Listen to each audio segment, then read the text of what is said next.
Ulat Panahon, Martes ika-6 ng Mayo taong 2025. Panimula, magandang araw po sa inyong lahat. Narito po ang pinakabagong ulat panahon para sa araw na ito, Martes ika-6 ng Mayo taong 2025. Lagay ng panahon. Ang bansa ay patuloy na apektado ng low pressure area. Mayroong dalawang LPA na minomonitor. LPA 1, ito ay nagdudulot ng maulap na kalangitan at localized thunderstorms sa Luzon at isolated na pag-ulan. LPA 2, ito ay nagdudulot ng maulap na kalangitan, biglaang katamtaman at malakas na pag-ulan at localized thunderstorms sa Eastern Visayas. Ang mga lugar na apektado ay Catarman, Palapag, Dolores, Borongan, Calbayog, Catbalogan, Iwan, at Tacloban. Ang isa pang LPA sa silangan ay nawala na. Visayas. Ang nalalabing bahagi ng Visayas ay inaasahang magkakaroon ng fair weather, ngunit may tsansang magkaroon ng biglaang pag-ulan dahil sa LPA at easterlies. Palawan at Mindanao. Ang Palawan at Mindanao ay magkakaroon ng maulap na kalangitan at localized thunderstorms. Ang Caraga at Davao Region ay magkakaroon ng maulap na kalangitan at biglaang katamtaman at malakas na pag-ulan dahil sa LPA at easterlies. Maging alerto ang mga lugar ng Surigao City, Cabadbaran, Bislig, Manay, at Davao, at mga kalapit na lugar sa posibleng pagbaha dahil sa malakas na pag-ulan. Rekomendasyon: maging alerto po ang lahat sa mga posibleng mangyari at manatiling subaybay sa mga bagong ulat panahon. Para manatiling updated, mag-subscribe sa aming YouTube channel. Tandaan po na ang ulat na ito ay base sa kasalukuyang lagay ng panahon at maaaring magbago anumang oras. Dumako naman tayo sa ating partner para sa mga karagdagang impormasyon sa loob ng ating bansa. Lagay ng panahon.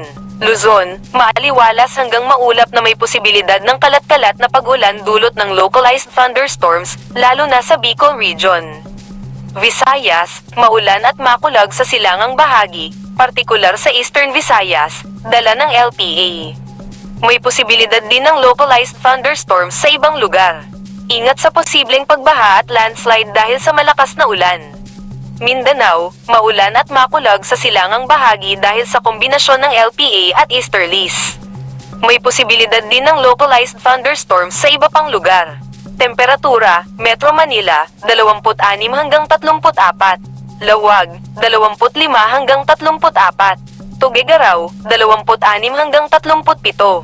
Legazpi, 26 hanggang 32. Baguio, 17 hanggang 26. Tagaytay, 23 hanggang 31. Puerto Princesa, 25 hanggang 32. Kalayaan Island, 26 hanggang 31. Iloilo, 25 hanggang 32. Tacloban, 26 hanggang 32. Cebu, 26 hanggang 32. Zamboanga, 25 hanggang 33. Cagayan de Oro, 24 hanggang 32. Davao, 24 hanggang 33. Kalagayan ng karagatan. Walang nakataas na gale warning. Pagtaya ng panahon.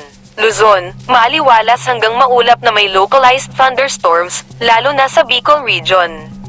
Visayas, maulan at makulag sa silangang Visayas hanggang Huwebes. Magiging maayos ang panahon sa Biyernes. Mainit at maalinsangan sa ibang lugar na may posibilidad ng hapo ng thunderstorms. Mindanao, mainit at maalinsangan sa umaga at tanghali, na may posibilidad ng hapo ng thunderstorms, lalo na sa silangang bahagi. Pinakamataas na temperatura 3 araw na pagtaya, Metro Manila, 34. Baguio City, 18 hanggang 25. Legazpi City, 25 hanggang 32. Metro Cebu, 33. Iloilo City, 25 hanggang 32. Tacloban City, 25 hanggang 32. Metro Davao, 33. Cagayan de Oro City, 24 hanggang 32. Zamboanga City, 24 hanggang 33. Metro Manila, paglubog ng araw, 6:40 p.m. Pagsikat ng araw, 5:31 a.m.